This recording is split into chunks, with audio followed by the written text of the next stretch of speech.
সাধারণ মানুষকে বোঝানোর জন্য যে তোমাকেও পুরুষার্থ করতে হবে, তোমাকেও কর্ম করতে হবে। ভগবান রামচন্দ্র এটাই আমাদেরকে শিখিয়েছেন। কিন্তু আমাদের হাইরে সনামরা, আমাদের বর্তমান যুগের ইতিহাসে আমাদের পড়ানো হলো রামচন্দ্রের সেনা ছিল বানর। আমরা অনেকে আবার টিপ্পণীও করলাম যে রামচন্দ্র ওই ছোট ছোট বাঁদরের দলকে নিয়ে রাবণের সঙ্গে যুদ্ধ করলো, কিন্তু একবারও আমরা এই জায়গাতে অবলোকন করলাম না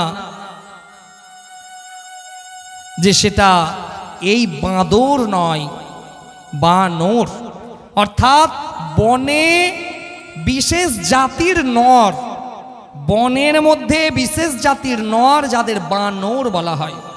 কিন্তু আমরা আমাদের সিরিয়াল, টিভি, সিনেমা যেখানেই দেখলাম সেখানে এই বাঁদরকে দেখিয়ে দিল, কিন্তু সেখানে ভগবানের সঙ্গে ছিল বানর, অর্থাৎ বনে বিশেষ জাতি, তারা এক একজন শক্তিশালী।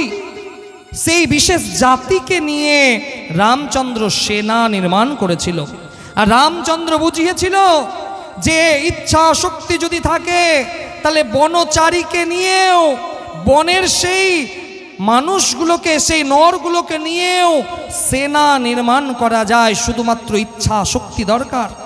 আজকে আমরা ভাবি যে বাড়িতে ঘুমিয়ে থাকলে ভগবান আমাকে ধন দেবে, কদাপি নয়। ভগবান বলছে কর্ম করো। শ্রীমদ্ ভগবদ গীতাতে কৃষ্ণ বলছে না, কর্মণ্যেবাধিকারস্তে মা ফলেষু কদাচন, যে তুমি কর্ম করে যাও, ফল তো সে জনাই দেবে। কিন্তু এখনকার দিনে আমরা আগে ফলের কামনা করি। তো রামচন্দ্র, তার কাছে পুরুষার্থ ছিল। রামচন্দ্র যখন সমুদ্রের কাছে গেল, তাহলে সেই সমুদ্র, রামচন্দ্র ইচ্ছা করলে সমুদ্রকে শুকোতে পারত, কারণ রামচন্দ্র হচ্ছে সেই পঞ্চতত্ত্ব যার কাছে বিরাজমান, যে পঞ্চতত্ত্বের স্বামী। ভগবান কথাটাকে ভাঙতে গেলে 5টা অক্ষর বেরোয়। ভগবান কথাটাকে যদি আপনি সন্ধি বিচ্ছেদ করেন 5টা অক্ষর বেরোবে। ভতে ভূমি, ভতে ভূমি মানে মাটি, গ গগন মানে আকাশ, ভগ বা বয়ের সঙ্গে আকার যোগ, বতে বরুণ মানে বায়ু, আতে আগুন, ভগবান লাস্টে দন্তন্য নীর মানে জল, ক্ষিতি অপ তেজ মরুদ বোম, এই 5টা তত্ত্ব। তো সেই রামচন্দ্র তো এই পঞ্চতত্ত্বের স্বামী, জল দেবতার স্বামী। তাহলে রামচন্দ্র তো চাইলে সমুদ্রকে শুকোতে পারত, কিন্তু রামচন্দ্র তা করেনি। রামচন্দ্র আমাদেরকে বার্তা দিয়েছে, তুমি পুরুষার্থ করো, তুমি কর্ম করো। আগামী ইতিহাস যেন রচনা না হয়, আগামী ইতিহাসে যেন লেখা না থাকে যে রামচন্দ্র নিজের স্ত্রীকে উদ্ধার করার জন্য স্বার্থ সিদ্ধ করেছে, সমুদ্রকে শুকিয়েছে। এটা যেন ইতিহাস রচনা না হয়। রামচন্দ্র তার সেনাকে দিয়ে সেতু নির্মাণ করলো। অনেকে বলে রাম কাল্পনিক ছিল, অনেকে বলে যে রামের কোনো অস্তিত্ব নাই।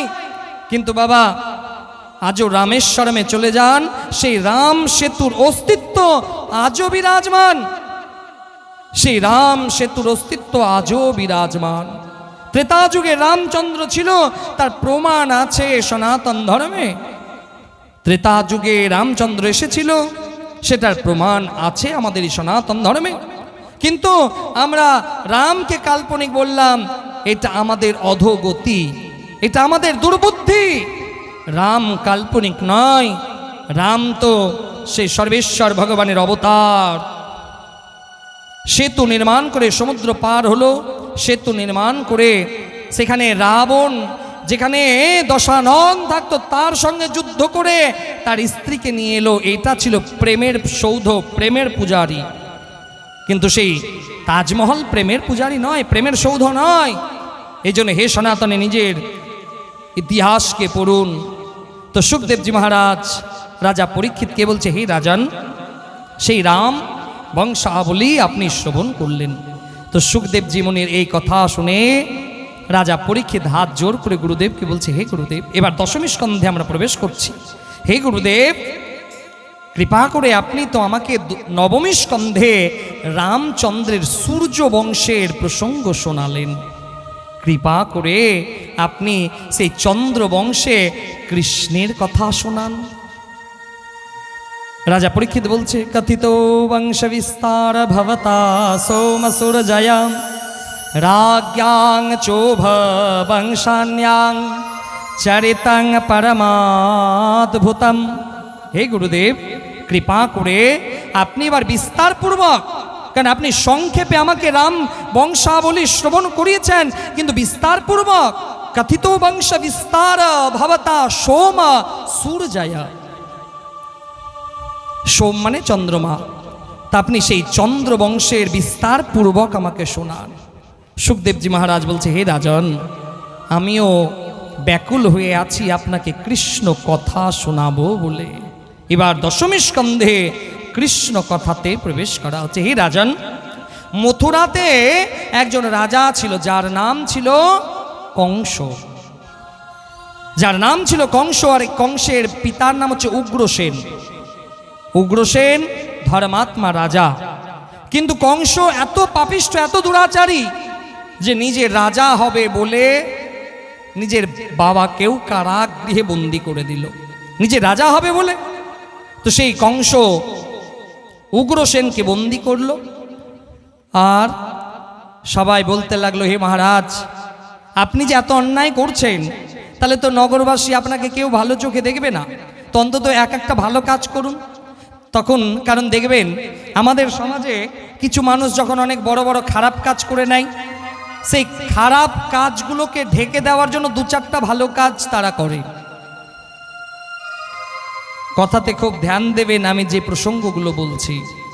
আমাদের সমাজে কেউ যখন অনেক বড় বড় খারাপ কাজ করে নেয়, তো সেই খারাপ কাজকে ঢেকে দেওয়ার জন্য দু চারটা ছোট ছোট ভালো কাজ করতে হয় তাদের। তো কংস ভালো কাজ করবে কি? কংসের নিজস্ব কোনো বোন ছিল না, কংসের কাকার মেয়ে নাম ছিল দেবকী। দেবকী তখন বিবাহ যুক্তা। তো এবার দেবকীর বিবাহ দেবে বসুদেবের সঙ্গে। তো সেই বসুদেবের সঙ্গে দেবকীর বিবাহ হলো। তো এবার বিবাহ হতে গেলে তো বাবা মেয়েকে বিদায় করতে হয়, হ্যাঁ ইয়া না করেন তো। তো এই সময় শ্রুতি স্মৃতি, আমাদের দুটো শাস্ত্র, স্মৃতিশাস্ত্র আর শ্রুতিশাস্ত্র। তো বলছে এখানে একটা কথা বলা হয়েছে যে মেয়ে যখন বাপের বাড়ি থেকে বিদায় নেয়, সেই মেয়ে যখন বাপের বাড়ি থেকে বেরোবে, তখন সেই মেয়ে তুলসী তলাতে বা ঠাকুর ঘরে গিয়ে একটা প্রদীপ জ্বালাতে হয় সেই মেয়েকে। কারণ হচ্ছে যে অনেক সময় অনেক পিতা বলে যে আমার মেয়ের যেদিন থেকে আমি বিয়ে দিলাম, যেদিন থেকে আমার মেয়ে আমার গৃহ থেকে গেল, মানো আমার গৃহ থেকে যেন লক্ষ্মী চলে গেল, আমার সব চলে গেল। সেই মেয়ে যদি বিবাহের বিদায়ের সময় একটা প্রদীপ ঠাকুর ঘরে বা তুলসী তলাতে যদি জ্বালিয়ে আসতো, তাহলে তার বংশের কোনো অকল্যাণ হতো না। এই জন্য আমাদের সনাতন ধর্মে নিয়ম আছে যে একটা মেয়ে যখন বিয়ে হয়ে বিদায় নেয়, সেই মেয়েকে তার বাপের বাড়িতে একটা প্রদীপ জ্বালাতে হয়। আর সেই মেয়ে বিয়ে করে যখন শ্বশুর বাড়িতে যায়, সেই শ্বশুর বাড়িতে গিয়ে প্রথম শ্বশুর বাড়িতে গিয়ে তুলসী তলাতে একটা প্রদীপ জ্বালাতে হয়। কারণ মাতা তুলসীকে জানাতে হবে, হে মা, আজকে আমি এক বংশ থেকে আর এক বংশতে এলাম, এই বংশের প্রদীপকে যেন আমি এগিয়ে নিয়ে যেতে পারি। হে মাতা, এই আশীর্বাদ আমাকে দিন। কারণ একটা বংশের প্রদীপকে এগিয়ে নিয়ে যাওয়ার ক্ষমতা একটা মায়েরই আছে। এই জন্য সেই মা বিয়ে হয়ে যখন তার শ্বশুর বাড়িতে আসবে, প্রথম তুলসী তলাতে গিয়ে প্রদীপ জ্বালাবে, যেন আমার এই বংশজ, আমার এই বংশের প্রদীপ যেন কোনোদিন না নেভায়, প্রদীপ যেন জ্বলতে থাকে, এটা নিয়ম আছে। তো দেবকী প্রদীপ জ্বালিয়ে বিদায়, দেবকীকে বিদায় দেওয়া হবে। 400 রথ, ঘোড়া, মণি, মুক্তা, ধন দৌলত দিয়ে কংস বিদা করেছে। কংস মনে মনে ভাবছে যে না, আমি এমনি এমনি বিদায় করবো না, আমি নিজে শ্বশুর বাড়িতে রাখতে যাব আমার বোনকে। কংস রথ নিয়ে চলে যাচ্ছে। কংস যখন মাঝ রাস্তা দেখেছে, আকাশবাণী শুনলো, হে কংস, তুমি যাকে নিয়ে যাচ্ছ তার অষ্টম গর্ভের সন্তান তোমার কাল হবে। কংস রথকে দাঁড়ালো, এ কি শুনলাম আমি যাকে নিয়ে যাচ্ছি তারই অষ্টম গর্ভের লাল আমার কাল হবে? তাহলে না থাকবে গাছ, না হবে ফল। রথ দাঁড় করালো, নিজের তলোয়ার বের করে দেবকীকে হত্যা করার জন্য গিয়ে গেল। বসুদেব বলছে, দাঁড়ান মহারাজ, আপনি তো একজন মথুরার রাজা, আপনি কাপুরুষের মতন কাজ করছেন, একজন নারীর উপরে আঘাত আনতে যাচ্ছেন। দাঁড়ান আপনি। কংস দাঁড়ালো, বলছে না, এর গর্ভ থেকে আমার অষ্টম গর্ভের লাল আমার কাল হবে, একে তো আমি জীবিত রাখবো না। বসুদেব দেখছে কোনো উপায় নাই। বসুদেব তখন কংসকে বলল, আমি আপনাকে কথা দিচ্ছি যে আমাদের যত সন্তান হবে আমি নিজের হাতে আপনাকে দিয়ে যাব। বসুদেব মনে মনে ভাবলে, এতদিন পরে কংসের মনের মধ্যে যদি একটুও ভাব চলে আসে, স্নেহ চলে আসে, বেশ, তাহলে আপনারা কিন্তু আর শ্বশুর বাড়িতে যেতে পাবেন না, চলুন আমার কারাগৃহে। কংস নিজের কারাগৃহে দেবকী আর বসুদেবকে নিয়ে গেল। কংসর যে রাজ্য, সেই রাজ্যের নাম কি মা? কংস কোথাকার রাজা ছিল? মথুরা, তাই না? তাহলে ভগবান মথুরাতে কেন অবতীর্ণ হলো? ভগবান তো চাইলে বৃন্দাবনে অবতীর্ণ হতে পারত, গোকুলে অবতীর্ণ হতে পারত, তাহলে মথুরাতে কেন অবতীর্ণ হলো? জানার ইচ্ছা আছে? তাহলে রাধে রাধে বলতে হবে। এত আস্তে বললে হবে না, জোরে বলতে হবে। আজকে বোধহয় খাওয়া দাওয়া ঠিকঠাক হয়নি। বলে কৃষ্ণচন্দ্র ভগবান কি, রাধা রানী কি, ভাগবত ভগবান কি। খিদা লেগেছে কি? কারণ গলা দিয়ে আওয়াজ বেরোচ্ছে না, তো তাই বললাম। বলো রাধে রাধে। মথুরাতে ভগবান অবতীর্ণ হলো, তার কারণ হচ্ছে মথুরা তিনটা অক্ষর, ম, থয়ে হস্যু আর রয়াকার। এটাকে যদি উল্টো করে লেখা হয় তাহলে কি হবে? রা থু ম, তাই না? তো বাবা, এই রা থু ম, এই মাঝখান থেকে থয়ে হস্যুকারের সেই শব্দটাকে যদি উজ্জ্ব করে দেওয়া হয় তাহলে কি বাঁচবে? কি বাঁচবে? রাম। তাহলে ভগবান জানে যে ত্রেতা যুগে আমি অযোধ্যা থেকে ছিলাম রাম হয়ে, আর আজকে আমি মথুরাতে যাব, রাম আমার সঙ্গে থাকবে না, এ হয়। এই জন্য প্রভু মথুরাতে এলো। আর মাঝখানে কি অক্ষরটা বাদ দিয়েছিলাম? কি বাদ দিয়েছিলাম? থয়ে হস্যুকারে কি ওটা উচ্চারণ? তো বলে যারা রাম নাম নেয় না, যারা কৃষ্ণ নাম নেয় না, তাদের মুখে ওই থয়ে হস্যুকারে বলো রাধে রাধে। এই জন্য ভগবান সর্বেশ্বর বাসুদেব কৃষ্ণ মথুরা নগরীতে আসবেন। এবার সেই মথুরার কংসের কারাগৃহে দেবকী আর বসুদেবকে কারাগৃহে বন্দী করে দিল। এবার কংসের অত্যাচার বাড়ছে। দেবকীর গর্ভে প্রথম সন্তান এলো, প্রথম সন্তানের নাম কীর্তিমান। তো কীর্তিমান যখন হয়েছে, তো বসুদেব নিজের হাতে করে কংসের কাছে নিয়ে গেল।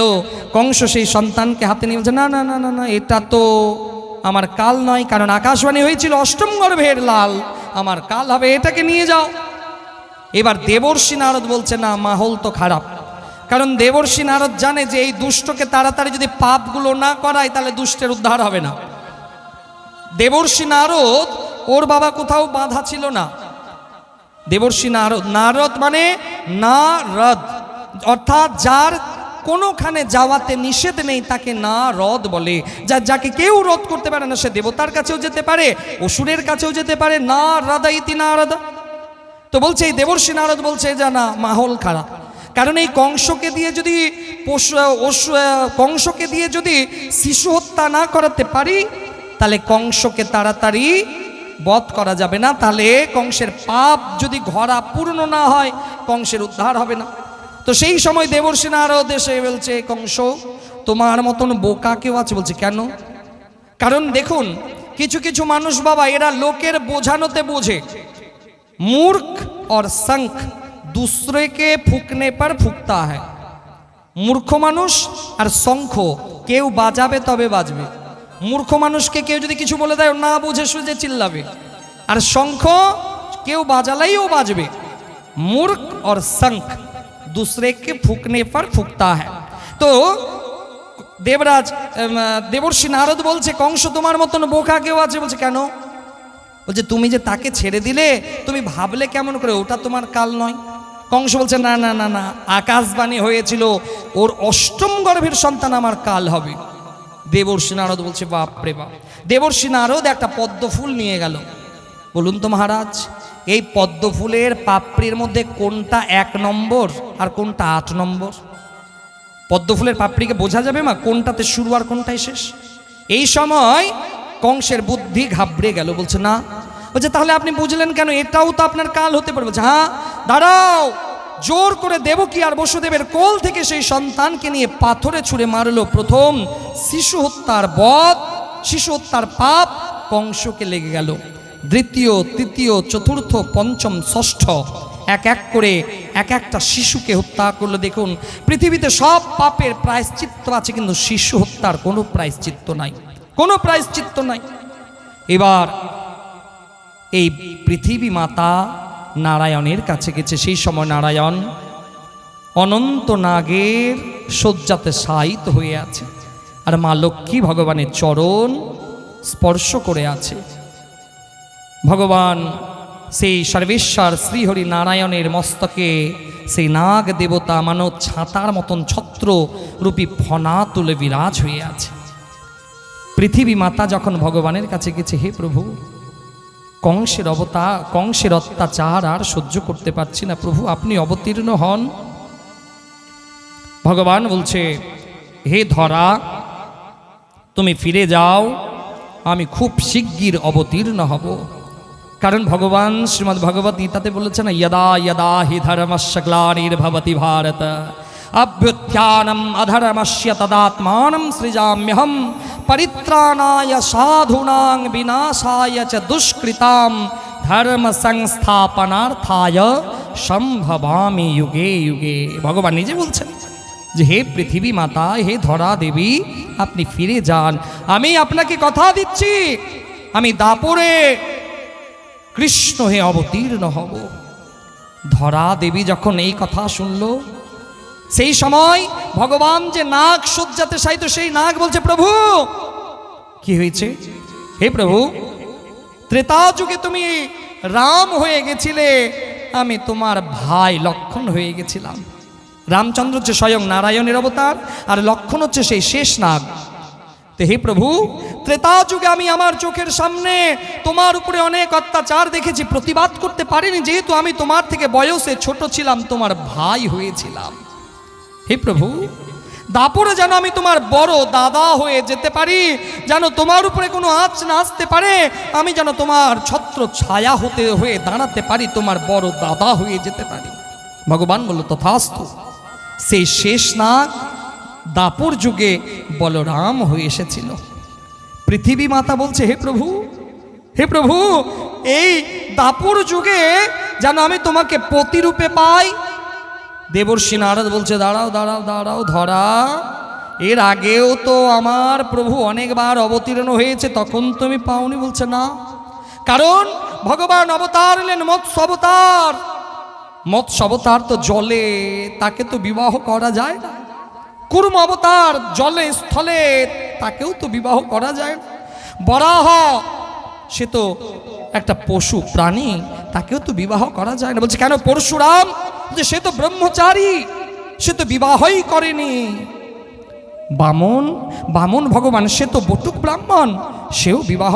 দাঁড়াও দাঁড়াও ধরা, আমার প্রভু ত্রেতা যুগে তো রাম হয়ে গেছিল, তখন তুমি তাকে পতিরূপে পাওনি। বলছে না, রামকে তো আমি জামাতা রূপে পেয়েছি, কারণ সীতা দেবীর জন্ম হয়েছিল এই ধরা থেকে, আর ধরার কন্যা হচ্ছে সীতার, সীতার বর রাম। তো তাহলে প্রভুকে আমি জামাই রূপে পেলাম, পতি রূপে তো পাইনি।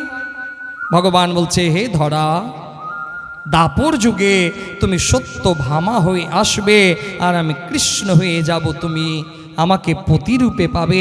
সেই ধরাই দাপরে সত্য ভামা হয়ে এলো, ভগবান কৃষ্ণের রানী হলো।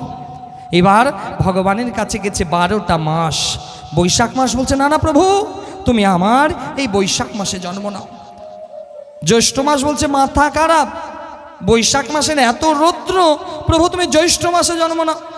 আষাঢ় মাস বলছে না না, আষাঢ় মাসে জন্ম নাও। সব মাস নিজেদের মধ্যে বলা বলি করতে লাগলো, কেউ বলছে আমার মাসে নাও, কেউ বলছে এই মাসে নাও।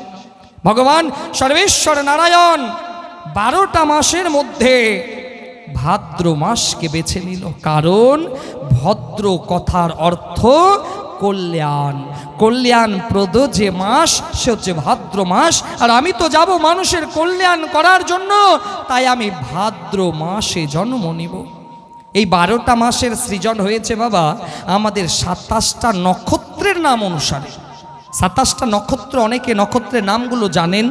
বিশাখা নক্ষত্র থেকে বৈশাখ মাস, জ্যেষ্ঠা নক্ষত্র থেকে জ্যৈষ্ঠ মাস, উত্তরসারা নক্ষত্র থেকে আষাঢ় মাস, শ্রবণা নক্ষত্র থেকে শ্রাবণ মাস, ভদ্রা নক্ষত্র থেকে ভাদ্র মাস, অশ্বিনী নক্ষত্র থেকে আশ্বিন মাস, কৃত্তিকা নক্ষত্র থেকে কার্তিক মাস, মাঘ শীর্ষ নক্ষত্র থেকে অগ্রহায়ণ মাস, পুষ্যা নক্ষত্র থেকে পৌষ মাস, মোঘা নক্ষত্র থেকে মাঘ মাস, উত্তর ফাল্গুনী নক্ষত্র থেকে ফাল্গুন মাস, চিত্রা নক্ষত্র থেকে চৈত্র মাস।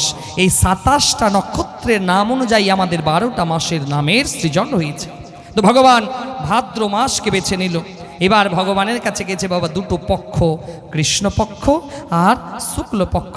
কৃষ্ণপক্ষ শুক্লপক্ষ। শুক্লপক্ষ গিয়ে বলছে ভগবান তুমি শুক্লপক্ষে অবতীর্ণ হবে কেন? শুক্লপক্ষ মানে চারদিকে আলোকিত থাকে, চন্দ্রমা আকাশে বিরাজ হয়ে থাকে, শুক্লপক্ষে তুমি অবতীর্ণ হবে। কৃষ্ণপক্ষ বলছে হে প্রভু, ত্রেতা যুগে তুমি রাম অবতারে এসেছিলে দিনের বেলায়, ত্রেতা যুগে তুমি রাম অবতারে এসেছিলে শুক্লপক্ষে। হে প্রভু দাপুর যুগে তুমি এসো কৃষ্ণপক্ষে। ভগবান বলল তথাস্তু। কারণ ত্রেতা যুগে রাম আর দাপরে কৃষ্ণ দুটো কিন্তু একদম উল্টো অবতার। কারণ রাম ছিল অত্যন্ত শান্ত স্বভাবের। সেই রামের বনবাস হলো, রামচন্দ্র বনবাসে চলে গেল। রামচন্দ্র এলো দিনের বেলায়, কৃষ্ণ এলো রাত্রে বেলায়।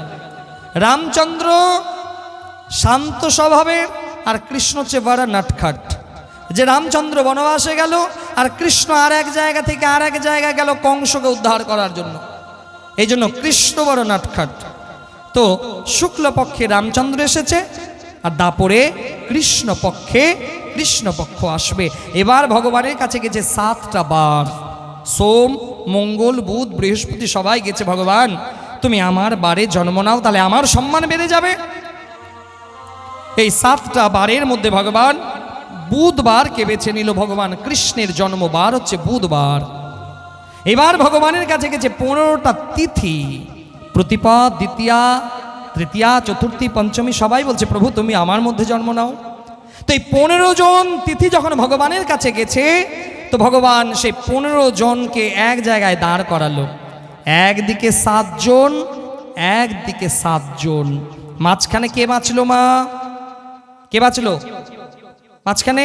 অষ্টমী তিথি। সেই অষ্টমী তিথিকে ভগবান বলল আমি অষ্টমী তিথিকে বেছে নেব। ভগবান কৃষ্ণের যে যোগে জন্ম নিয়েছিল সেই যোগ হচ্ছে হর্ষণ যোগ। পঞ্জিকাতে দেখবেন হর্ষণ যোগ বলে একটা যোগ আছে। সেই হর্ষণ যোগ ভগবানের জন্মের সময় হর্ষণ যোগ বিরাজমান। করণ ভগবানের জন্ম হয়েছে বপ করণে। এবার ভাদ্র মাস, রোহিণী নক্ষত্র, কৃষ্ণপক্ষ, অষ্টমী তিথি ভগবান সব ধার্য করে নিল।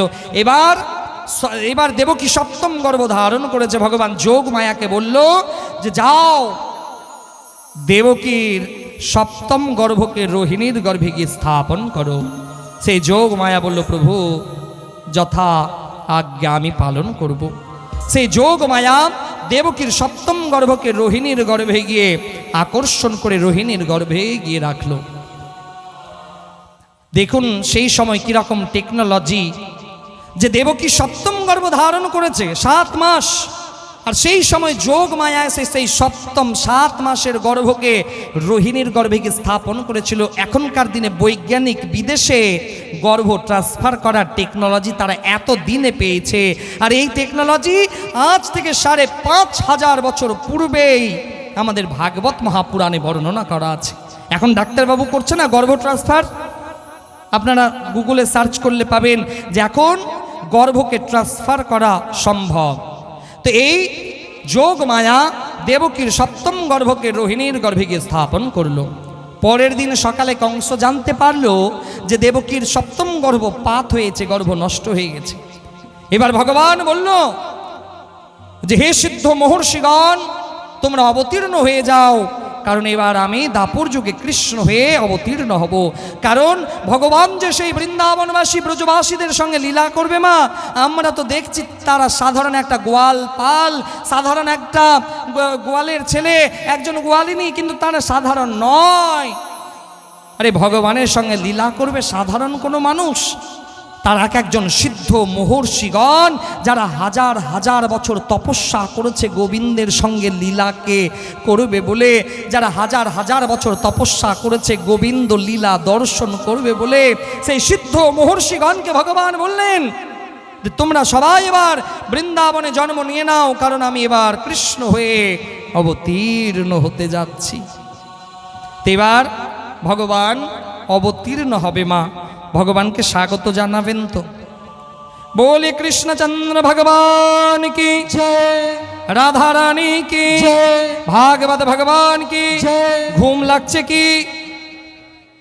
ঘুম লাগছে না? তাহলে দু চারজনকে যে দেখছি লম্বা লম্বা একদম হাই তুলছে, কেউ ধুলে পড়ছে, হবে না? বাড়ি থেকে যদি ঠুসে ঠুসে খেয়ে আসো, একদম ঠুসে ঠুসে, কারণ খেতে পারবে এতটুকু খাবো একদম, তাহলে তো ঘুম লাগবে।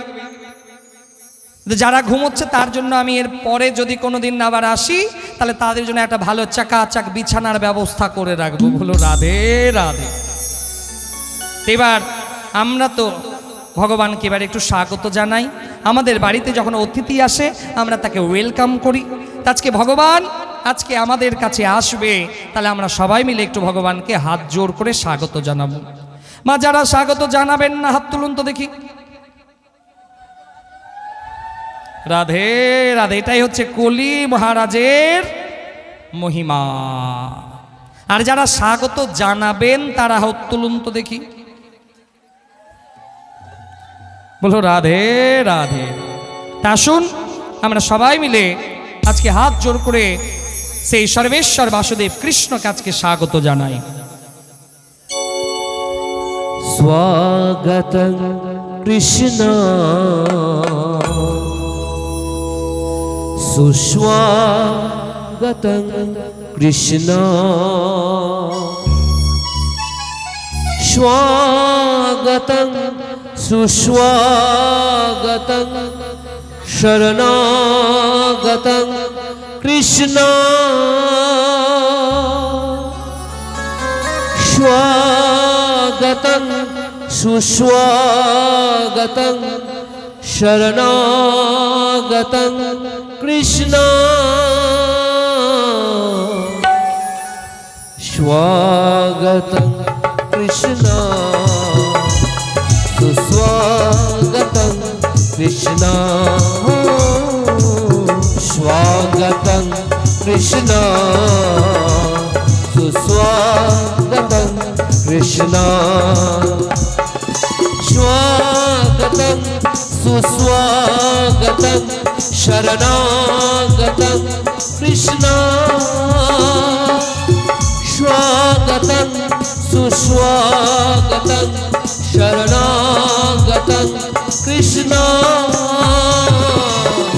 স্বাগতং কৃষ্ণ সুস্বাগতং কৃষ্ণ স্বাগতং কৃষ্ণ সুস্বাগতং কৃষ্ণ।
कृष्ण मधुर मधुर लीला से है मधुराष्टकम कृष्ण मधुर मधुर लीला से है मधुराष्टकम कृष्ण स्वागतम कृष्ण सुस्वागतम कृष्ण स्वागतम कृष्ण सुस्वागतम कृष्ण स्वागतम कृष्ण सुस्वागतम कृष्ण सुस्वागतम कृष्ण सुस्वागतम कृष्ण। बोली कृष्णचंद्र भगवान की जय। এবার দেবকী অষ্টম গর্ভ ধারণ করেছে আর ভগবানের তেজকে গর্ভে ধারণ করেছে। দেবকীর অঙ্গদ জ্যোতি পরিবর্তন হলো, মানো সে অঙ্গদ জ্যোতি থেকে যেন কিরণ বিচ্ছুরিত হচ্ছে। আর সবাই বুঝে নিল যে এইবার কংসের কাল অবতীর্ণ হবে। ভগবান সবাইকে বলে দিয়েছে যে তোমরা সবাই জন্ম নিয়ে নাও। এইবার ভাদ্র মাস আগত, কৃষ্ণপক্ষ আগত, রোহিণী নক্ষত্র আগত, মধ্যরাত্রি। সেই সময় ঋষিগণ একটা শ্লোক পাঠ করল ভাগবত মহাপুরাণে, যে শ্লোকের মধ্যে 9 বার সত্য সত্য কথা বলা আছে। এই 9 বার সত্য কেন বলল? 10 বারও বলতে পারতো, 8 বারও বলতে পারতো, 9 বারই কেন বলল? কারণ 9 হচ্ছে পূর্ণ সংখ্যা। 9 সংখ্যাকে বাবা কেউ কোনোদিন ভাঙতে পারেনি। 9-এর ঘরের নামটা যদি আপনারা জানেন, আপনারা তো জানবেন, আমি তো অঙ্কে কাঁচা ছিলাম, ভুল হতে পারে। তো 9 দুগুণী 18, ঠিক তো? তা 18টা কেমন করে লেখা হয়? 1-এর পিঠে 8, তো 1 আর 8 যদি যোগ করা হয় বাবা 9 হবে। 3 9 27, 2-এর পিঠে 7, 2 আর 7 কত হবে? বলছে 4 9 36, 3-এর পিঠে 6 যোগ করুন 9 হবে। 5 9 45, 4 + 5 যোগ করুন 9 হবে। এমনকি 9-এর ঘরে সম্পূর্ণ নামটা পরে 9 হবে। 9 9 81, 8-এর পিঠে 1, 8 আর 1 9। 9 হচ্ছে পূর্ণ সংখ্যা। এই জন্য সে সিদ্ধ মহর্ষিগণ 9 বার সত্য সত্য কথা বলল এই শ্লোকের মাধ্যমে। সত্যব্রতং সত্যপরং ত্রিসত্যাম সত্যস্য যোনিম নিহিতম চ সত্যে সত্যস্য সত্যামৃত সত্যনেত্রম সত্যাত্মকং ত্বাং শরণং প্রপন্যা। এই শ্লোকের মধ্যে 9 বার সত্য সত্য সত্য কথাটা বলা হয়েছে। এবার মধ্যরাত্রি, রাত্রি 12টা, কৃষ্ণপক্ষ অষ্টমী তিথি, রোহিণী নক্ষত্র, ভাদ্র মাস। মানো ভগবান অবতীর্ণ হবে। মেঘ গর্জন করতে লাগলো, ভয়ঙ্কর তুফান আরম্ভ হলো। চারদিকে মানো আজকে আনন্দে বৃক্ষরা নৃত্য করতে লাগলো, ঝড় তুফান আরম্ভ হলো। সেই সময় মধ্যরাত্রিতে কংসের কারাগৃহে শঙ্খ চক্র গদা পদ্মধারী নারায়ণ অবতীর্ণ হলেন। বলিয়ে কৃষ্ণচন্দ্র ভগবান কি, বলিয়ে কৃষ্ণচন্দ্র ভগবান কি, বলিয়ে কৃষ্ণচন্দ্র ভগবান কি।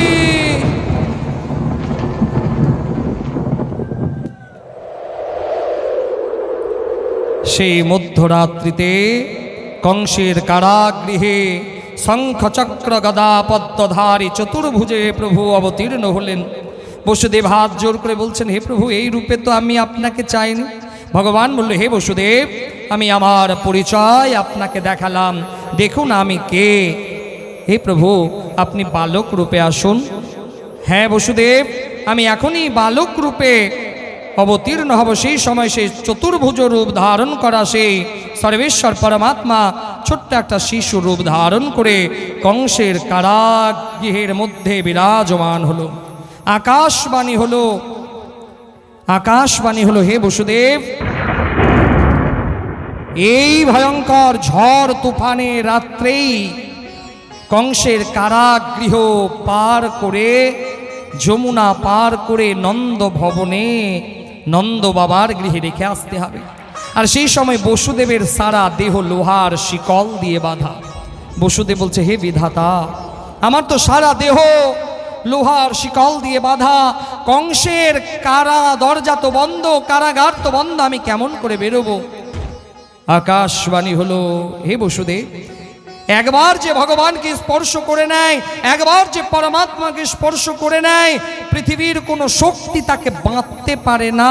আর একবার যে ভগবান যে পথ দিয়ে যায়, কারো সাধ্য নাই ভগবানের পথকে আটকাবে, কারো হিম্মত হবে না ভগবানের সেই পথকে আটকানো। এই জন্য ব্যাসপীঠ থেকে নিবেদন, ভগবানের নামরূপী ধ্বজাকে নিয়ে আমাদের সবাইকে একত্রিত হতে হবে, ভগবানের নামরূপী ধ্বজাকে নিয়ে এগিয়ে যেতে হবে। হে সনাতনীরা, এখনো সময় আছে, অভি নহি তো কভি নহি, যে আমি বারবার বলবো যে সনাতনীরা একত্রিত হন। কারণ একটা কথা বলি, যে প্রথমেও আমি বললাম যে আমাদের একটাই অভাব, একত্রিত হওয়ার অভাব। আর এই একত্রিত হওয়া আমাদেরকে ভগবান সর্বেশ্বর কিন্তু শেখায়। একটা কথা বলেই দিই, যে হনুমানজির সব থেকে প্রিয় প্রসাদ কি? কি লাগে হনুমানজির? লাড্ডু লাগে। তা লাড্ডু কি দিয়ে তৈরি হয় বাবা? মিহিদানা দিয়ে। তো মিহিদানা হনুমানজি পছন্দ করলো না, লাড্ডুকে পছন্দ করলো। কারণ কেন? মিহিদানা ছড়িয়ে ছিটিয়ে থাকে, আর আমাদের সনাতনী দেবতারা ছড়িয়ে ছিটিয়ে থাকা জিনিসকে পছন্দ করে না। সেই মিহিদানা একত্রিত এসে যখন আবার লাড্ডু হয়ে যায়, তখন সেটা আবার হনুমানজি প্রেম থেকে গ্রহণ করে। এই জন্য হে সনাতনীরা, আমাদেরকে একত্রিত হতে হবে। আমরা যদি একত্রিত না হয়, তাহলে একটু আগেই বললাম, আপনার বংশজ আর এটা করতে পারবে না, আপনার বংশজকে জোর করে তখন এইটা করানো হবে। বলো রাধে রাধে। তো হে বসুদেব, ভগবানের ধর্মরূপী রথ, ভগবান যে পথ দিয়ে যায়, কার সাধ্য আছে ভগবানের দরজাকে আটকাবে? কারো সাধ্য নাই। বসুদেব বলল, ঠিক আছে প্রভু। সে একটা ছোট্ট দড়ি, ছোট্ট একটা ঝুড়ি নিল, সেই ঝুড়িতে ভগবানকে তুললো, আর বসুদেব মাথায় করে কংসের কারাগৃহ থেকে যমুনা পার করে নন্দ বাবার গৃহে যাবে। আসুন আমরা একটা ভজনের রসাস্বাদন করতে করতে সেই সুন্দর দৃশ্যকেও দর্শন করব। কি বলতে হবে? বলো রাধে রাধে। বলি ভক্তবৎসল ভগবান কি।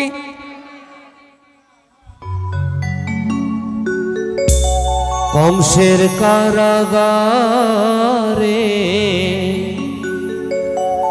মা দৈবকীর উদরে জন্ম নিল ভগবান। বলো হরে কৃষ্ণ হরে রাম, বলো হরে কৃষ্ণ হরে রাম।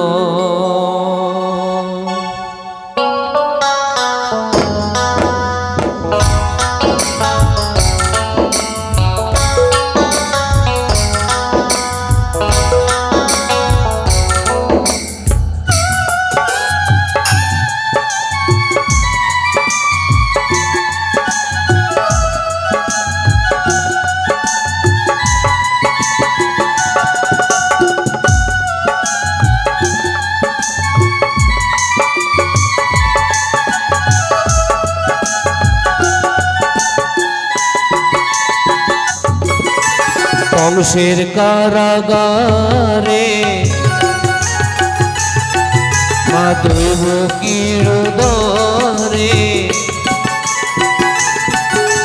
কংসের কারাগারে মা দৈবকীর উদরে জন্ম নিল ভগবান।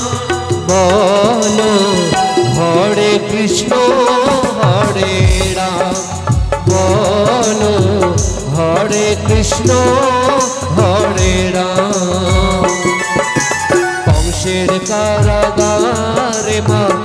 দৈবকীর উদরে জন্ম নিল ভগবান। বলো হরে কৃষ্ণ হরে রাম, বলো হরে কৃষ্ণ হরে রাম।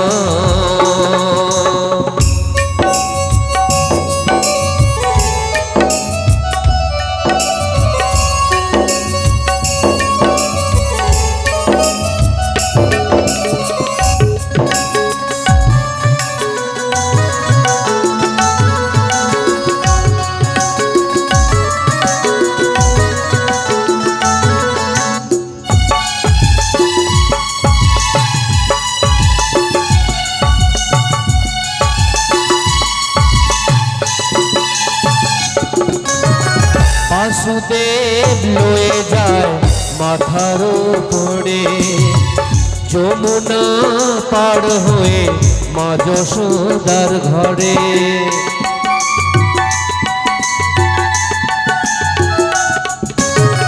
বাসুদেব লয়ে যায় মাথার উপরে, যমুনা পার হয়ে মা যশোদার ঘরে। দিনে দিনে বড় হয় নব ঘনশ্যাম, দিনে দিনে বড় হয় নব ঘনশ্যাম। বলো হরে কৃষ্ণ হরে রাম, বলো হরে কৃষ্ণ হরে রাম।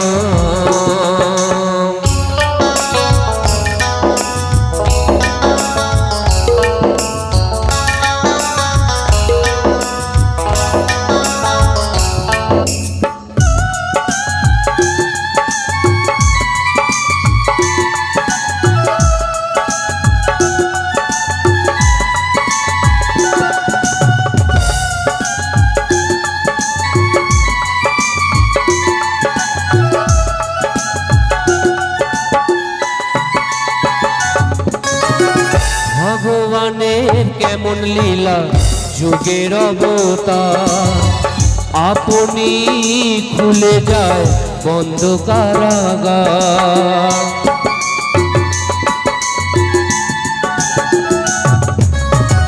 ভগবানের কেমন লীলা যুগের অবতার, আপনি খুলে যায় বন্ধ কারাগার।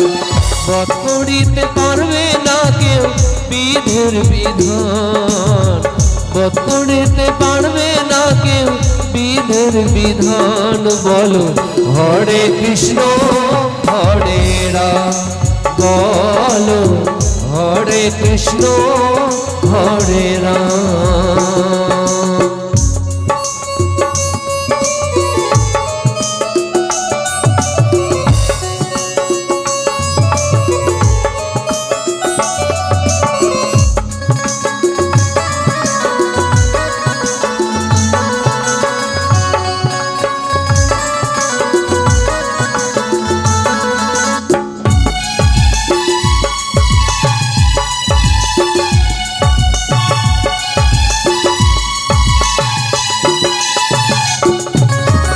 বাসুদেব লয়ে যায় মাথার উপরে, যমুনা পার হয়ে মা যশোদার ঘরে।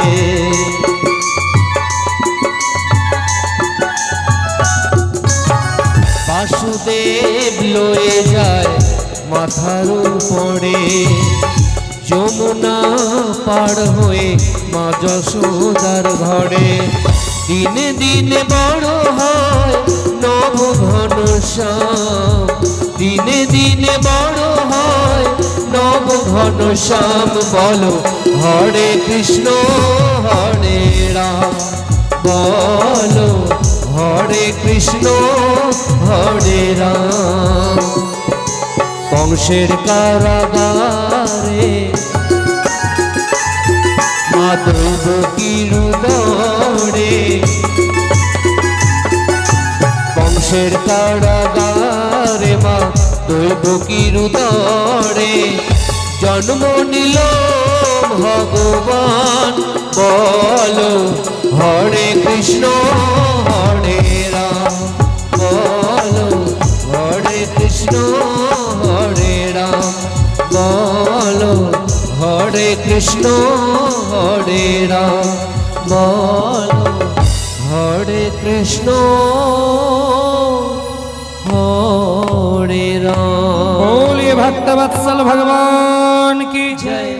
बोलिए কৃষ্ণচন্দ্র ভগবান কি।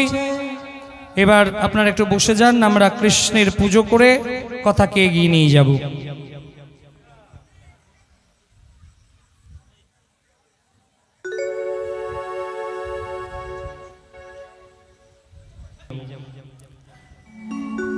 ओम कृष्णाय वासुदेवाय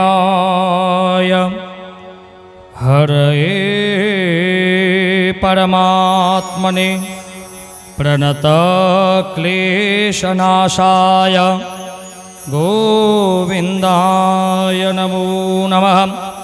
ओम यज्ञेन यज्ञमजयन्त्यादेवस्यानि धर्माणि प्रथमन्न सन्नतिह नागं महिमान सचन्द यत्र पूर्वे सद्याः सन्तेर्देवः मन्त्रपुष्पाञ्जलिर्मया दन्त्य गृहाण परमेश्वर।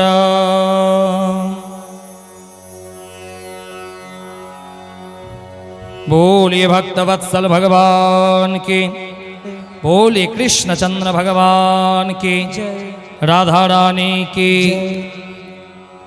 এবার সময় যেহেতু আমাদের খুব অল্প, রাত্রি 11:30 হয়ে গেছে, 11টার সময় আমরা কথাকে বিরাম দেব। তো বাবা এই কথা তো একদিনে নয়, প্রচুর সময় লাগে, তো একদিনে যতটুকু সম্ভব ততটুকু আমরা রসাস্বাদন করার চেষ্টা করলাম। তো এবার সেই মধ্যরাত্রিতে যমুনা পার করে নন্দ বাবার গৃহে নিয়ে যাওয়া হলো। আর মা যশোদার কন্যা সন্তান ছিল। এই কন্যা সন্তান সাধারণ কেউ নয়, স্বয়ং যোগমায়া। সেই যোগমায়াকে সেই রাত্রিবেলাতে বসুদেব মাথায় করে নিয়ে আসলেন, কংসের কারাগৃহে রাখলেন। আর যেমনি বাবা কারাগৃহে রেখেছেন এমনি এর কান্নাকাটি জোরে জোরে চিৎকার করতে লাগলো। কারণ কৃষ্ণ যখন অবতীর্ণ হলেন তখন কিন্তু কাঁদেনি, কারণ এইরকম কথাই ছিল, বলছে কৃষ্ণ কাঁদলে যদি সবাই জেগে যায়, এই জন্য কৃষ্ণকে চুপি চুপি রাত্রিবেলাতে রেখে আসতে হবে। কৃষ্ণ কাঁদেনি। আর যশোদাকে ভগবান বলে দিয়েছিল, হে যশোদা, ভগবান বলে দিয়েছিল সেই যোগমায়াকে যে হে যোগমায়া, তুমি যখন যশোদার কন্যা হয়ে যাবে তখন, আর তোমাকে যখন সেই মধ্যরাত্রিতে কারাগৃহে নিয়ে যাবে, তুমি জোরে জোরে কাঁদবে, যেন সেই কান্নার আওয়াজ চারদিকে চলে যায়, কংসের কানে পর্যন্ত পৌঁছে যায়। আর সে ঠিক সেই রকম যখন সেই কন্যা সন্তানকে নিয়ে আসা হলো, জোরে জোরে সেই কন্যা সন্তান কাঁদতে লাগলো। কংস এবার বুঝে গেছে দেবকীর অষ্টমঙ্গলের কাল হয়ে গেছে। কংস ছুটলো এবার সেই কারাগৃহে। অন্যান্য সন্তানের বেলায় দেবকী আর বসুদেব নিজে যেত কংসের কাছে, আর আজকে কংস ছুটলো নিজের কালের কাছে। কংস দেবকী দেবকী জোর করে বলছে, দেখি দেখি, দেবকীর কোল থেকে সেই কন্যা সন্তানকে কেড়ে নিল। কন্যা সন্তানকে কেড়ে নিয়ে দুই পা ধরে ঘোরাতে ঘোরাতে এবার পাথরে আছাড় দিতে যাবে। যেমনি আছাড় দিতে গেল, অষ্টভুজ রূপ ধারণ করে সেই যোগমায়া মধ্য আকাশে বিরাজমান হলো। बोलिए जोग माया देवी की जय, बोलिए अंबिका देवी की जय, बोलिए दुर्गा मैया की जय। সেই অষ্টভুজ রূপ ধারণ করে জগৎ জননী আদিশক্তি জগদম্বা প্রকট হলো আর বলল, হে মূর্খ কংস, তোমারে বধিবে যে গোকুলে বাড়িতে চেষণ, তোমার প্রাণহন্তা অবতীর্ণ হয়ে গেছে। এই বলে সেই যোগমায়া বিন্ধ্যাচলে চলে গেলেন। আজও বিন্ধ্যাচলে দেবী বিন্দুবাসিনী হয়ে পূজিতা, আজও পুজো পান। এই কৃষ্ণ আর যোগমায়ার মেলবন্ধন কিন্তু খুব সুন্দর, কারণ ভগবান কৃষ্ণের যতটা লীলা হয়েছে সমস্ত লীলার সাক্ষী কিন্তু দেবী যোগমায়া আছে। এখানে একটা কারণ বলে দিই, কারণ আমরা ছোটবেলা থেকে আমাদেরকে বোঝানো হলো তোমরা খুব নম্র থাকবে।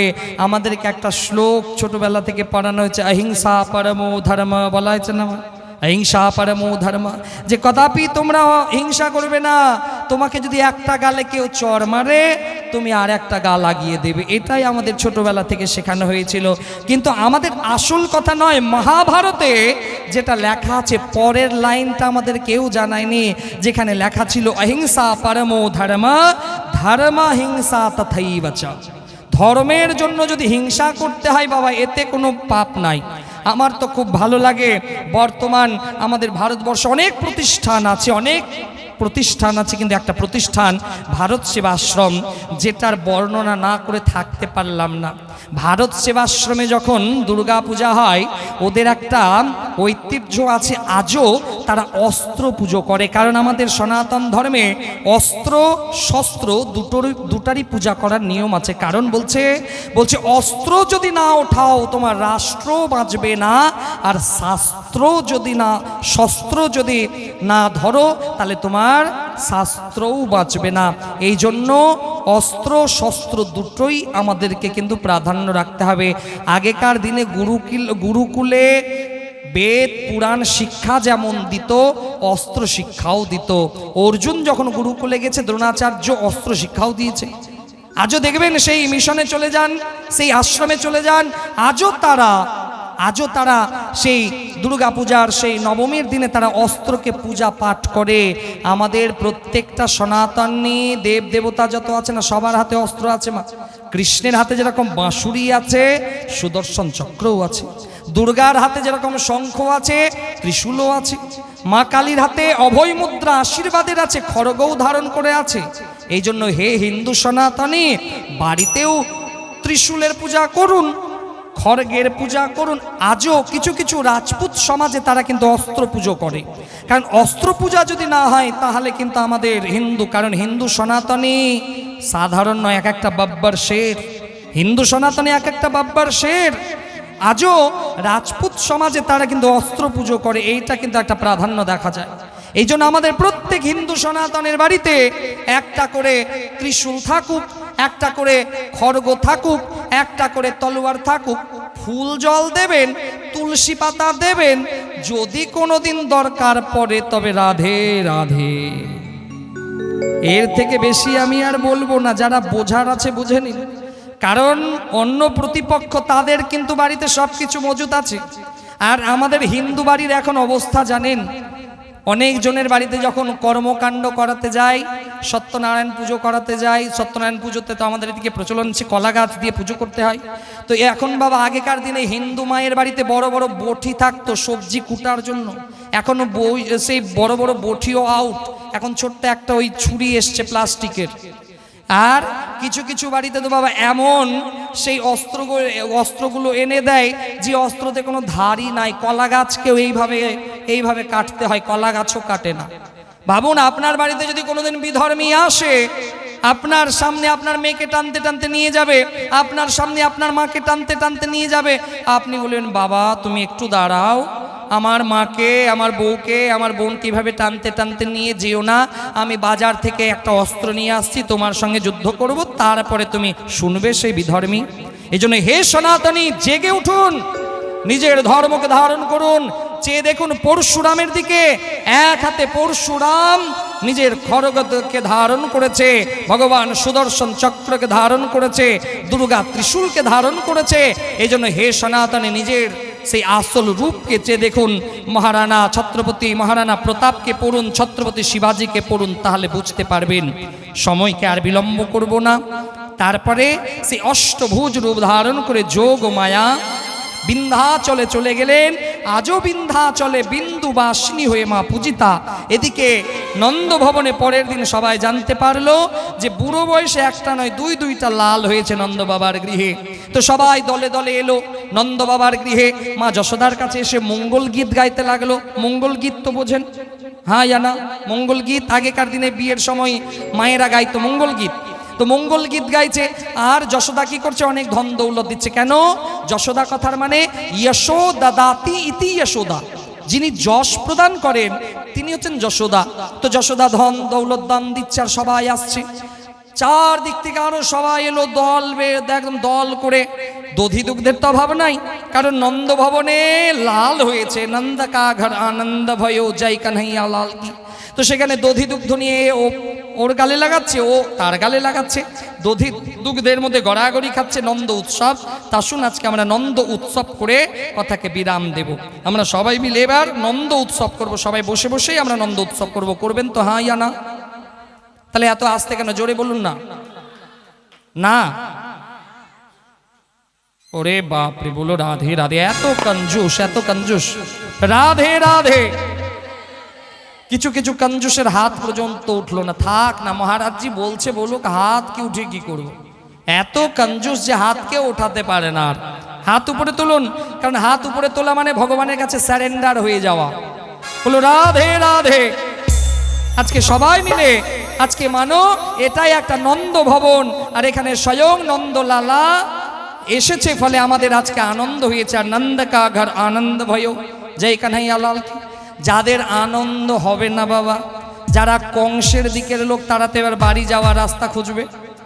আর যাদের আনন্দ হবে না, তারা দেখবেন হাতে করতালি দেবেও না, ভগবানের নামও জপ করবে না। বুঝে নিতে হবে এরা হচ্ছে কংসের দিকের লোক। আসুন সবাই মিলে আমরা সেই নন্দ উৎসবের আনন্দ পাই।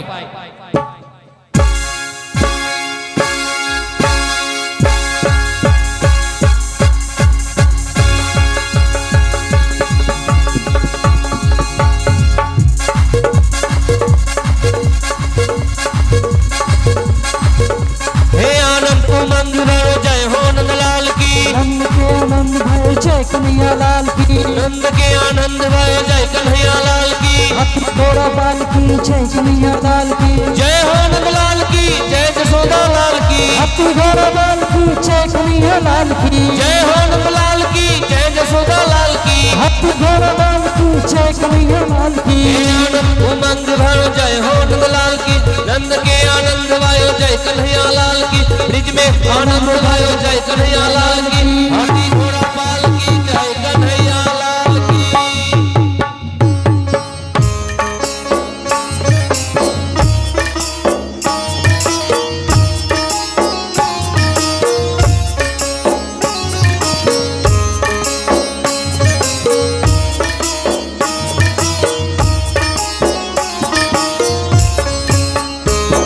हे आनंद उमंग भयो जय हो नंद लाल की। हे नंद के आनंद भयो जय कन्हैया लाल की, हे ब्रिज में आनंद भयो जय कन्हैया लाल की। हे हाथी घोड़ा पाल की जय कन्हैया लाल की, जय हो नंद लाल की, जय जसोदा लाल की।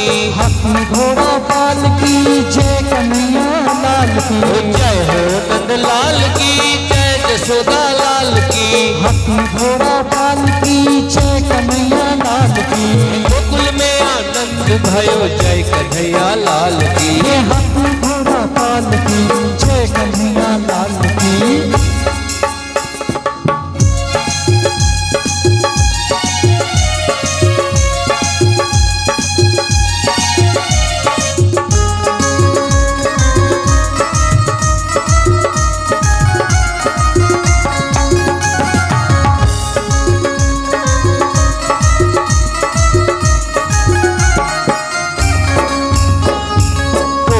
ब्रह्मांड के अधिपति लाल की, हाथी घोड़ा पाल की जय कन्हैया लाल की, कोटि ब्रह्मांड के अधिपति लाल की।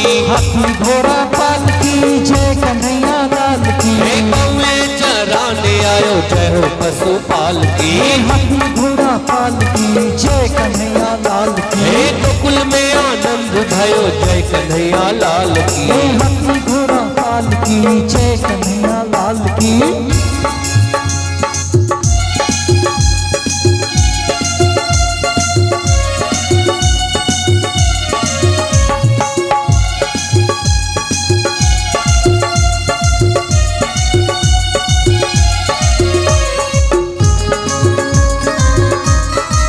जय वृंदावन बिहारी लाल की, जय कृष्ण कन्हैया की।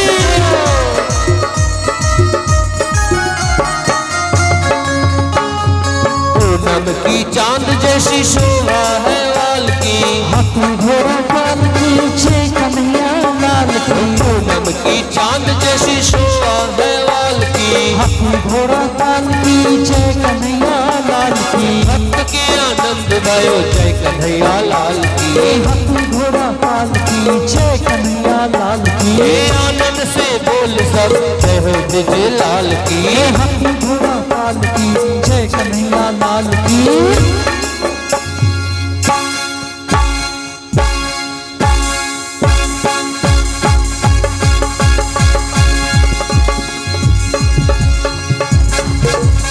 आनंद मंग भयो जय हो नंदलाल की।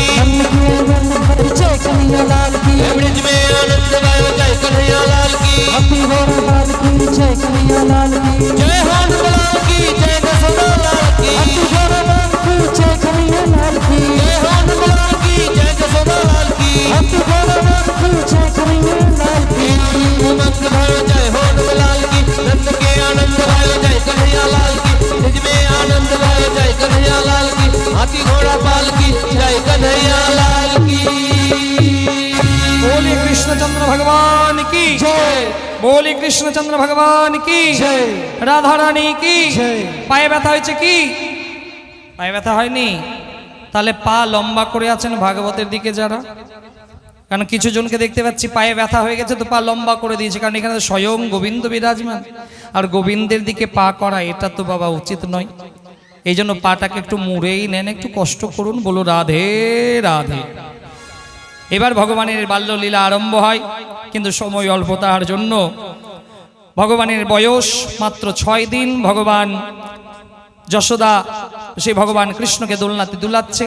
কংস ডাকলো একজনকে যার নাম পুতনা রাক্ষসী। পুতনা রাক্ষসী কে ছিল? মহারাজ বলির কন্যা, নাম ছিল রত্নমালা। মহারাজ বলির ঘরে বামন অবতারে ভগবান যখন গেছিলেন, তো সেই রত্নমালার মনে হয়েছিল এরকম সন্তানকে আমি নিজের স্তন যদি পান করাতে পারতাম আমার পরম সৌভাগ্য হতো। সেই বামন ভগবান বলেছিল, হে রত্নমালা, এই মনোবাসনা তোমার পূর্ণ হবে।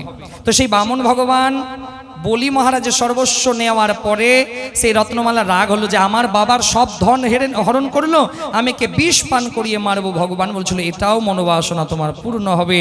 সেই রত্নমালাই দাপর যুগে পুতনা রাক্ষসী হয়ে এলো। একদিকে নিজের স্তন পান করাতে যাচ্ছে, অন্যদিকে তার স্তনে কালকুট বিষের প্রলেপ দেয়া হলো। তো সুন্দর রমণীর বেশ ধারণ করে গেছে। পুতনার দেহ ছিল কত বড় উচ্চতা? 18 কিলোমিটার তার উচ্চতা। তো এবার পুতনা যদি ওই রকম ভয়ঙ্কর চেহারা নিয়ে গোকুলে যাই, কেউ দিবে ঢুকতে, সবাই তো চিৎকার করবে। তো পুতনা কি করলো? সুন্দর একদম চাকাচক রমণীর সুন্দর বেশ ধারণ করলো, মানুষ স্বর্গের কোনো অপ্সরা। এবার যশোদা বলছে, ও যশোদা, ও যশোদা। কে? আরে আমি তোমার দূর সম্পর্কের দিদি হই। দিদি? বলছে হ্যাঁ। যশোদা বলছে আমি কবে? আমার কোন দিদি? কারণ কিছু কিছু মানুষ আছে দেখবেন, এরা গায়ে পড়ে আত্মীয় বানাবে, গায়ে পড়ে আপনাকে এমন ভাববে নিজে করে দেবে, আর আপনিও তাকে হঠাৎ করে বিশ্বাস করে নেবেন। খুব সাবধান। এমনকি এখানে যারা নতুন ইয়াং জেনারেশন বসে আছেন, বা যারা সেই সব নতুন ইয়াং জেনারেশন, এরা কিন্তু একটু সাবধান। কারণ মোবাইলে, কারণ কিছু কিছু বিধর্মীরা নিজেদের নাম পরিবর্তন করে হিন্দু নাম করে এমন একটা ভালো ছবি দিয়ে আপনার সঙ্গে মোবাইলের মধ্যে সম্পর্ক তৈরি করে নেবে, আর যখন আপনি সম্পর্কে জড়িয়ে যাবেন তখন আপনার আর করার কিছু থাকবে না। এই জন্য প্রত্যেক সনাতনী মায়ের সেই কন্যা সন্তানগুলোর কাছে আমার নিবেদন, তোমরা সাবধান। কারণ এই রকম যাকে তাকে জান না পেহচান মেয়ে তেরি মেহমান, এটা যেন না হয়। কারণ কাছে থাকলেই যে সবাই আপন হবে এটা কিন্তু নয়। সিরাজদৌল্লার পাশেও মির্জাফর ছিল, ফল আপনারা সবাই জানেন। এই জন্য খুব ভেবে চিন্তে সম্পর্ক বানাতে হবে। তো যশোদা বলছে হতে পারে তাহলে আমার কোনো দূর সম্পর্কের বোন। বলছে আচ্ছা শুনেছি তোমার লালা হয়েছে। বলছে হ্যাঁ হয়েছে। তো বলছে আমি একবার দেখতে চাই। বলছে কেন? বলছে আমার দৃষ্টি যদি তোমার লালের উপরে পড়ে, তোমার লাল অমর হয়ে যাবে। যশোদা বলছে ঠিক আছে যাও ওই ঘরে। তো যশোদা এবার গেল। কৃষ্ণ বলছে বাপরে বাপ, আমার এমন মাসি এলো যে 6 দিনের বেলাতেই ডুপ্লিকেট মাসি এলো। মানে এই মাসি তো অরিজিনাল নয়, ডুপ্লিকেট মাসি। তো বলছে এই মাসি এলো, আর এ আবার নিজের স্তনের মধ্যে কালকুট বিষ নিয়ে এসেছে, আমাকে পান করাবে। ভগবান চোখ বন্ধ করে নিল। কেন? ভগবানের চোখের দৃষ্টি যদি তার উপরে পড়ে, আসল চেহারা বেরিয়ে যাবে। ভগবান চোখ বন্ধ করে নিল, আর সেই সময় পুতনা তাকে নিয়ে আকাশে উঠে গেল, বিশাল রূপ ধারণ করলো, নিজের স্তন পান করাতে লাগলো। সেই সময় ভগবান কৃষ্ণ তাকে ধরলো। পুতনা বলছে ছাড়ো ছাড়ো ছাড়ো। ভগবান বলছে একবার যাকে ধরে নি তাকে তো ছাড়ি না। এই প্রসঙ্গ অনেক লম্বা, কিন্তু সময় অল্প, তার জন্য শুধু সার শোনাচ্ছি। ভগবান বলছে, একবার আমি যাকে ধরে নিই তাকে তো ছাড়ি না, আর একবার যখন তোমায় ধরেছি ছাড়বো না। পুতনার স্তন পান করতে করতে পুতনার প্রাণ তাকেও পান করে নিল। আর 2 মা যশোদার দেবকীর যা গতি করলো, অনেক পরে সেই ধাত্রী গতি পুতনার করলো। তা আমাদের সমাজেও মা ওই পুতনা রাক্ষসের কিছু দিদি মাসি পিসি ঘুরে বেড়ায়, চেনার ইচ্ছা আছে? চিনবেন? আমাদের সমাজেও কিন্তু ঘুরে বেড়ায়, এরা হচ্ছে পুতনা রিলেটিভ। জানার ইচ্ছা আছে? তাহলে রাধে রাধে বলতে হবে। আমাকে কিন্তু বকাবকি করিয়েন না, গাল দিয়েন না, জানবেন আমাদের সমাজে সেই পুতনা রিলেটিভ কারা। আমাদের সমাজে কিছু কিছু মানুষ আছে, দেখবেন এত মুখে মিষ্টি কথা বলবে না, এত মুখে মিষ্টি কথা বলবে মানো যে ওর থেকে ভালো মানুষই হয় না, কিন্তু তার অন্তরে সব থেকে বেশি বিষ ভরা। মুখে মিষ্টি কিন্তু অন্তরে বিষ, সে হচ্ছে ওই পুতনা রিলেটিভ। বলো রাধে রাধে। যাই হোক, এবার ভগবানের বাল্যলীলা আরম্ভ হলো। তারপরে ভগবান কৃষ্ণকে দেখা করার জন্য স্বয়ং দেবাদিদেব মহাদেব এলেন। বৃন্দাবনের 4 জায়গায় মহাদেব আজও বিরাজমান, কোথাও চক্রেশ্বর মহাদেব রূপে, কোথাও আশেশ্বর মহাদেব রূপে, কোথাও ভূতেশ্বর মহাদেব রূপে, কোথাও কামেশ্বর মহাদেব রূপে বৃন্দাবনে আজও মহাদেব বিরাজমান। তারপরে গর্গমুনি এলো, ভগবানের নামকরণ করলো। কৃষ্ণ নাম হলো কেন? আকর্ষণেতি কৃষ্ণঃ, যিনি ব্যক্তিবর্গকে আকর্ষণ করেন তিনি কৃষ্ণ। যার শরীরে অধিক বল তার নাম হলো বলরাম। 2 জনের নামকরণ হলো। এবার ভগবান হামাগুড়ি দিতে শিখেছে, বাল্যলীলা আরম্ভ হলো। ভগবান সব সেই গোয়াল বালগুলোকে নিল, আর শ্রীদাম দাম সুদাম সবাইকে নিল নিজের সখা। সেই যত সেই গোয়াল বালকগুলো ছিল, যে তাদেরকে নিল একটা কি বল অ্যাসোসিয়েশন তৈরি করলো, চোরেদের অ্যাসোসিয়েশন। যে এবার মাখন চুরি লীলা আরম্ভ হলো। ভগবানের ঘরে, ভগবান সবার ঘরে মাখন চুরি করতে যায়। সেই ব্রজধামে একদিন একটা ছেলে জন্ম নিয়েছে। তো সেই চোর অ্যাসোসিয়েশনের হিরো ভগবান কৃষ্ণ বলছে, চলো আজকে অমুক জনের বাড়িতে যাব। কেন? কানহা বলছে, আরে ওর ঘরে আমাদেরই একটা পার্টনার হয়েছে। এবার সবাই দলবল রেখেছে। কৃষ্ণ চুপি চুপি তার কাছে গিয়ে তার কপালে একটা তিলক কেটে দিল। কানহা, ওর কপালে তিলক কেন কাটলো? তো বলছে, আরে পাগল, আবার তো 3-4 বছর পরেও তো আমাদের দলেই নাম লেখাবে, তাই আগে থেকে রেজিস্ট্রেশন করে নিলাম। ভগবানের এরকম বাল্যলীলা, অনেক মধুর লীলা আছে, মাখন চুরি লীলা আছে। তো এবার ভগবান সেই ব্রজধামে থাকাকালীন গোকুলে উৎপাত বাড়লো। গোকুল থেকে সবাই বলল যে এবার আর গোকুলে থাকা যাবে না, এবার বৃন্দাবন ধামে যেতে হবে। ভগবান সমস্ত সেই দল বল সমস্ত ব্রজবাসীকে নিয়ে বৃন্দাবন ধামে গেল। বৃন্দাবন ধামে এবার গোচারণ লীলা আরম্ভ হলো। ভগবান গরুচারণ করাতে লাগলেন। ব্রহ্মা মনে করলেন, কারণ ভগবান যখন গোচারণ করাচ্ছে সেই গোপ বালকদের সঙ্গে একসঙ্গে বসে ভোজন করছে। ব্রহ্মা মনে ভাবছে, কেমন ভগবান যে এর কোনো এঁঠো শাখাতে কোনো বিচার নাই, সবার সঙ্গেই ভোজন করছে। তো ব্রহ্মা তাকে পরীক্ষা করার জন্য সেই গাভীগণকে চুরি করে নিয়ে চলে গেল। ভগবান ভাবছে, কি ব্যাপার, আজকে আমার গাভীর বাচ্চাগুলো আসছে না কেন? ভগবান তখন এবার চোখ বন্ধ করে ধ্যান করে দেখছে, ও হো, একে চোরের ঘর থেকে দ্বিতীয় চুরি করা। ভগবান তো বলছে, আমি তো এক চোর, আর আমার ঘর থেকে চুরি করা, দাঁড়াও দেখাচ্ছি মজা। ভগবান সঙ্গে সঙ্গে একাধিক গরুর বৎস হলো, গোপ বালক হলো। 1 বছর এরকম লীলা চলল, গোচারণ লীলা। তারপরে কালিয়া দমন লীলা, কালীদহের সেই কালীনাগকে কালীদহ থেকে বিতাড়িত করলো। ভগবান কালিয়া মর্দন করলেন। তারপরে অন্ন ভিক্ষা লীলা, বংশী বাজন, ভগবান বাঁশি বাজাতে আরম্ভ করলেন। তারপরে গিরি গোবর্ধন ধারণ, ভগবান গিরিরাজ পর্বতকে ধারণ করলেন। এই গিরিরাজ পর্বত তিলে তিলে ক্ষয় হচ্ছে। আজও প্রত্যেক দিন তিল তিল করে গিরিরাজ পর্বত কিন্তু মাটির তলে প্রবেশ করে যাচ্ছে। গিরি গোবর্ধন ধারণ করলেন। 11 বছর 56 দিন বৃন্দাবনে থাকলেন। তারপরে অক্রুর এলো, অক্রুর রথে করে মথুরাতে নিয়ে গেলেন। মথুরার কংসকে পরাজিত করে, কংসকে উদ্ধার করে মথুরার যুবরাজ হলেন। উগ্রসেনকে বন্দি মুক্ত করলেন। মথুরার যুবরাজ হলো ভগবান কৃষ্ণ। একদিন উদ্ধবকে পাঠালো ব্রজধামে। উদ্ধব এলো, 2 দিনের নাম করে 6 মাস থাকলো। তারপরে ভগবান এবার সে মথুরার যুবরাজ, এদিকে কংসের শ্বশুর জরাসন্ধ বারবার মথুরাতে আক্রমণ করতে লাগলো। একসঙ্গে 2টা অসুর, জরাসন্ধ আর কালযবন, একসঙ্গে মথুরাতে আক্রমণ করলো। ভগবান বিশ্বকর্মাকে দিয়ে রাত্রিবেলাতে সমুদ্রের তীরে একটা নগর নির্মাণ করলেন। যোগ মায়াকে দিয়ে সেই সমস্ত মথুরাবাসী যখন রাত্রে ঘুমিয়েছে, ঘুমন্ত অবস্থায় দ্বারিকা নগরে নিয়ে গেলেন। ঘুমলো মথুরায়, উঠলো গিয়ে দ্বারিকাতে। সকালে যখন দরজা খুঁজছে, দ্বার কাহা দ্বার কাহা দ্বার কাহা, এই দ্বার কাহা নাম থেকে এলো দ্বারিকা। এদিকে ভগবান সেই রণক্ষেত্র থেকে পালালো। গুহার মধ্যে একজন মুচুকুন্দ মহারাজ ঘুমোচ্ছিল। কাল যবন প্রবেশ করলো, আর ভগবান নিজের পিতাম্বরী মুচুকুন্দ মহারাজের উপরে রেখে দিয়েছিল। কাল যবন মনে ভাবলো এটাই কৃষ্ণ, পদাঘাত করলো, মুচুকুন্দ মহারাজের ঘুম ভাঙলো। মুচুকুন্দ মহারাজ দেখতে কাল যবন ভস্মীভূত হলো। এদিকে মহারাজ কৃষ্ণ দ্বারিকাধীশ হলেন।